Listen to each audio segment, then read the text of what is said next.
Timothée s'ennuie énormément, alors il va sur Instagram. Évidemment, c'est pour stalker Jessica, son ex. Elle a un nouveau mec. Il est extrêmement triste en entendant cela, donc il pleure.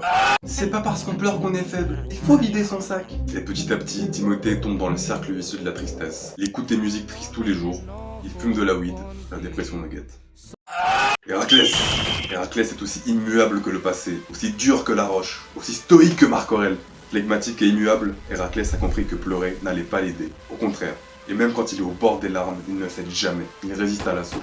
Ne sois pas comme Timothée, sois comme Héraclès. Arrête de pleurer, t'es pas une fille. Phrase que l'on a tous déjà entendue. Et elle est vraie. Je vais t'expliquer pourquoi. Tu vois, les hommes sont rationnels, les femmes sont émotionnelles, blablabla. Je vais pas faire le masculiniste à deux balles. Tu l'as forcément déjà entendu. Mais moi, je vais te donner la vraie définition de la masculinité ainsi que de la féminité. Et c'est une définition que je n'ai jamais entendue ailleurs presque et je trouve ça très bizarre. Donc je vais te la partager. La masculinité, c'est l'immuabilité.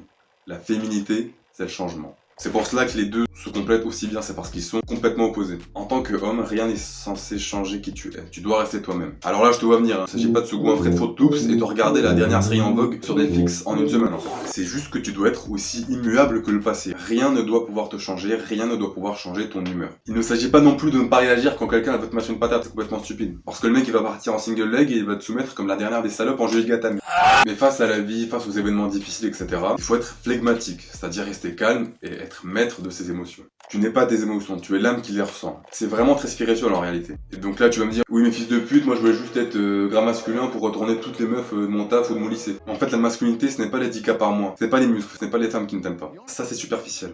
La vraie masculinité, c'est le fermier qui se fait taxer à je ne sais pas combien de pourcents par la République de merde, mais qui prend sur lui, qui ne pleure pas, qui ferme sa gueule et qui nourrit tout le pays. Je sais que tu voulais que je te parle d'un ratio taille-épaule de fou furieux avec un CDI à 25 000 € par mois. La réalité, c'est que tout cela est secondaire. Le plus important, c'est qui tu es. Es-tu influençable? Parce que le mec est en train de charbonner pour faire ses 10 000 € par mois, je peux t'assurer qu'il s'est fait influencer par je ne sais combien de gourous, Red Pill, Alpha, MGTO de mes couilles. Ils pensent que la masculinité, c'est provider, comme ils disent. Es-tu authentique? Parce que beaucoup d'entre eux jouent un rôle lorsqu'ils parlent aux femmes. Donc là, tu vas me dire, oui, mais c'est comme ça qu'on en retourne énormément. Mais est-ce vraiment cela la masculinité?